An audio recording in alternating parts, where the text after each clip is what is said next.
굉장히 무거운 본문이죠. 사무엘하에 나온 24장에 나온 그 사건과 같은 사건인데요. 뭐 요약을 하자면은 다윗이 인구 조사를 했고 하나님이 징벌을 하셨고, 그리고 징벌로 인해서 전염병에 걸려 7만 명의 이스라엘 백성이 죽게 된 아주 비극적인 내용입니다. 두 사건, 그러니까 두 본문, 그러니까 사무엘하 24장과 오늘 본문이 디테일이 거의 다 비슷해요. 거의 비슷하고 살짝 다른 부분이 있지만 시작 부분이 좀 다릅니다. 시작 부분이 오늘 말씀에서는 사탄이 일어나 이스라엘을 대적하고 다윗을 충동하여 이스라엘을 계수하게 하니라라고 나와 있고요. 사무엘하에서는 여호와께서 다시 이스라엘을 향하여 진노하사 그들을 치시려고 다윗을 격동시키사 가서 이스라엘과 유다의 인구를 조사하라 하신지라라고 나와 있습니다. 그러니까 액션은 똑같은데 그 시작하게 된 부분이 다른 거죠. 그러니까 다른 이 해석이 아니라 다른 시각입니다. 시작점이 다른 거예요. 사무엘하는 하나님께서 이스라엘의 어떠한 죄로 인해서 그들을 이제 치시려고 마음을 먹으시고 이제 역사하신 거고, 역대상은 하나님께서 이스라엘의 죄를 벌하시려고 이미 결단하시고 그 다음에 사단에게 다윗을 이게 충동하도록 허락하신 거죠. 우리는 이제 욥기를 보면 알 수 있습니다. 욥기에서도 마찬가지로 사단이 하나님의 주권 아래에 있기 때문에 막 아무렇게나 할 수는 없어요. 그래서 이제 그 이스라엘이 어떠한 죄를 지었기 때문에 하나님께서 이스라엘 벌하시려고 사단이 다윗을 격동하는 것을 허락하신 것이죠. 하나님은 공의로운 분이시고 긍휼하신 분입니다. 그럼에도 불구하고 이스라엘 백성을 그냥 7만 명이나 되는 사람들, 이 사람들이 어떠한 죄를 지었기 때문에 하나님의 심판을 받게 된 것인가? 물론 내용에 나오지는 않았습니다. 우리가 알 수가 없어요, 어떤 죄인지는. 근데 이 사무엘하를 보시면은 이런 단어가 포함되어 있습니다. 여호와께서 다시 이스라엘을 향하여 진노하사. 다시라는 말이 표현되어 있습니다.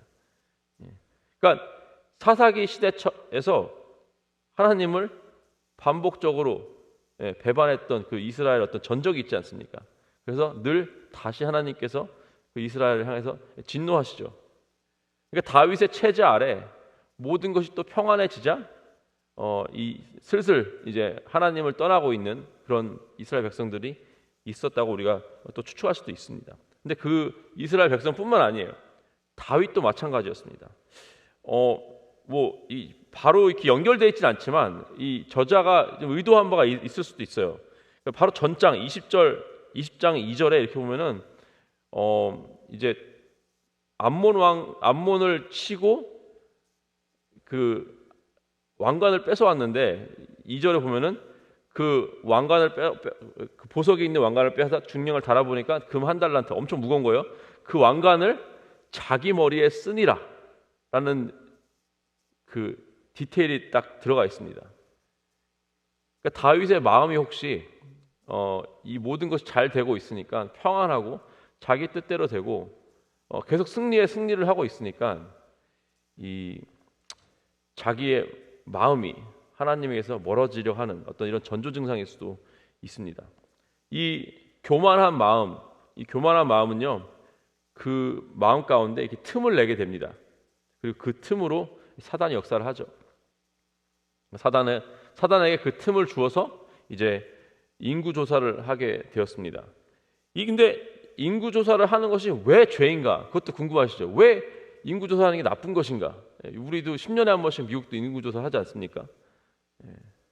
두 가지로 볼 수 있는데, 하나는요, 다윗이 어떤 자기 손으로 이루어 놓은 왕국에 대한 어떤 자만심과 이 교만함으로 인해서 하나님을 의지하려는 것이 아니라 내가 지금 싸우면 나는 얼마만큼의 군사력이 있지라고 이제 그런 답을 하기 위해서 했던 인구 조사일 수도 있고요. 또 하나는요, 사실은 율법에도 이렇게 나와 있어요. 보면은 출애굽 30장 보시면은 이렇게 나와 있습니다. 그러니까 이스라엘 자손을 수요를 조사할 때 조사받은 각 사람이 그들을 계수할 때 자신의 생명의 속전을 여호와께 드릴지니 이는 그들을 계수할 때 그들 중에 질병이 없게 하려 함이라.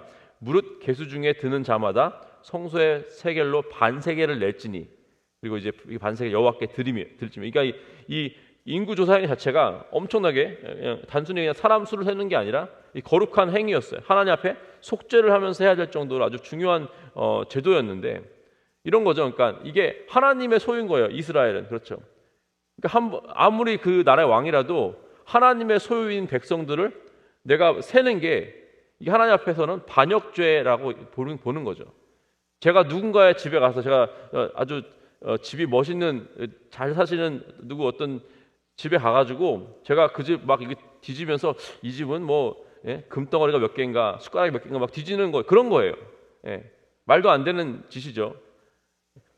그래서 근데 자 우리가 죄가 뭔가 이렇게 우리가 죄가 뭔지를 생각해 볼 때 뭐 율법을 어기는 행위 뭐 또는 뭐 하여튼 이런 것도 있지만 가장 중요한 것은 뭐냐? 죄의 가장 근본적인 그 definition 정의는 뭐냐면요. 오늘 21장 7절에 나와 있어요. 바로 하나님이 이 일을 악하게 여기사. 그러니까 하나님이 싫어하는 것이 죄입니다. 하나님이 다윗이 한 행동을 악하게 여기십니다.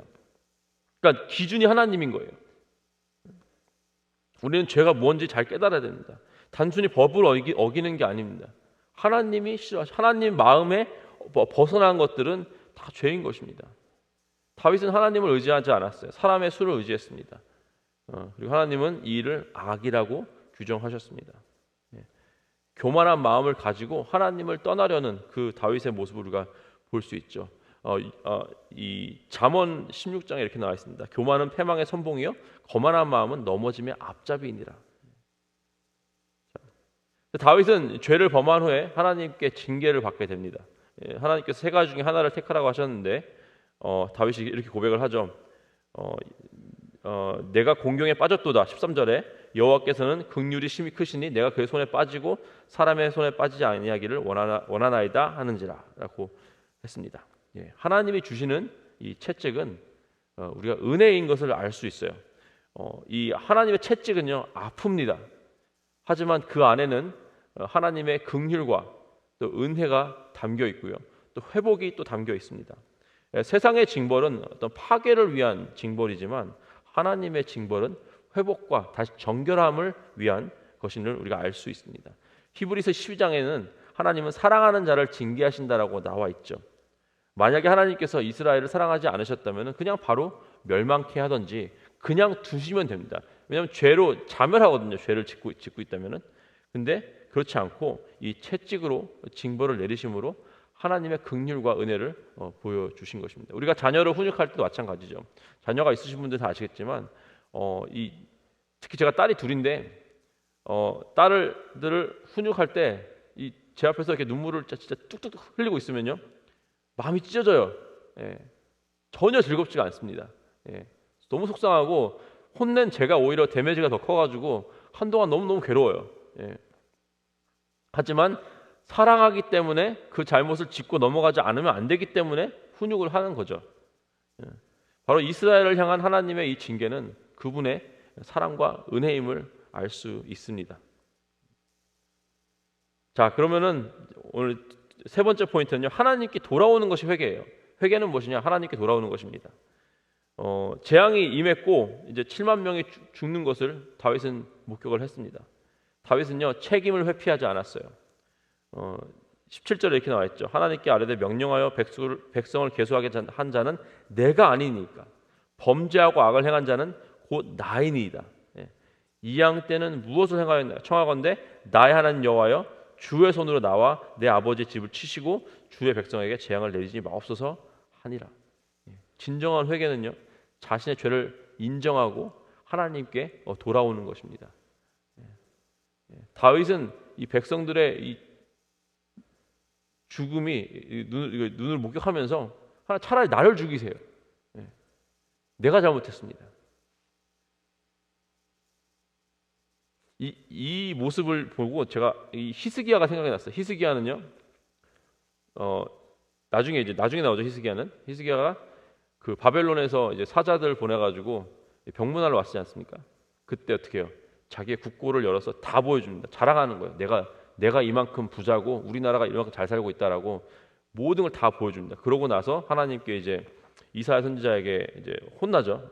그래서 이렇게 나와 있는데, 그래서 너가 그렇게 너의 국력을 의지하려고 했기 때문에 너의 자손들은 바벨론에게 포로로 잡혀갈 것이다라고 이제 예언을 합니다. 이사야 선지자가. 그때 히스기야가 어떻게 하냐면요, 이렇게 나와 있어요. 당신이 전한 바 여호와의 말씀이 선하니라 하고 또 이르되 만일 내가 사는 날에 태평과 진실이 있을진데 어찌 선하지 아니하리요. 이게 뭡니까? 그래도 나만 아니면 돼. 나는 뭐 벌 안 받으니 괜찮다라고 한 거죠. 예. 그러니까 다윗과 대조되는 거. 다윗은요, 자기 양떼를 위해서 내 목숨도 내놓을 수 있는 그런 사람이었지만, 또 히스기야는 이기적으로 적어도 이 하나님의 징벌이 나한테만 안 오면 됐다라는 어떤 그런 마음을 가진 걸 볼 수 있습니다. 하나님은요, 그런 다윗을 용서해 주십니다. 그리고 오늘 본문을 통해서 우리가 이 교만이 얼마나 무서운지를 알 수 있어요.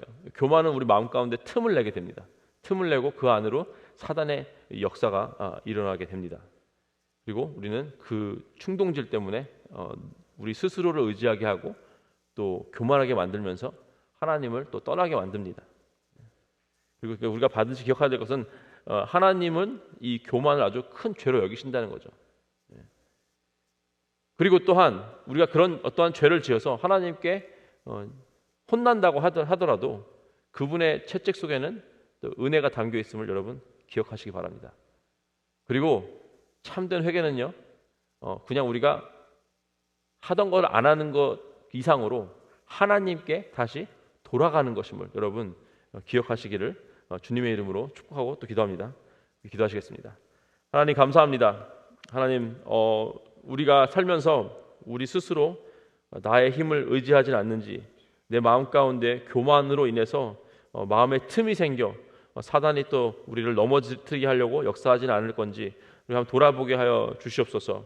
하나님, 우리가 교만함으로 인해 하나님을 떠났다면은 하나님께 돌아오게 하시고, 또 우리가 혹시 하나님의 채찍을 맞았다면은 하나님 그 채찍도 그 안에 하나님의 은혜가 있음을 기억하게 하여 주시옵소서. 우리를 사랑하시는 주님께서 우리를 회복시키고 정결케 하시려고 역사하심을 우리가 기억하게 하시고, 하나님 우리가 주님께 돌아가고 주님께 온전히 회개하는 우리가 될 수 있도록 하나님 인도하여 함께하여 주시옵소서. 감사하며 우리 주 예수 그리스도의 이름으로 기도했습니다. 아멘.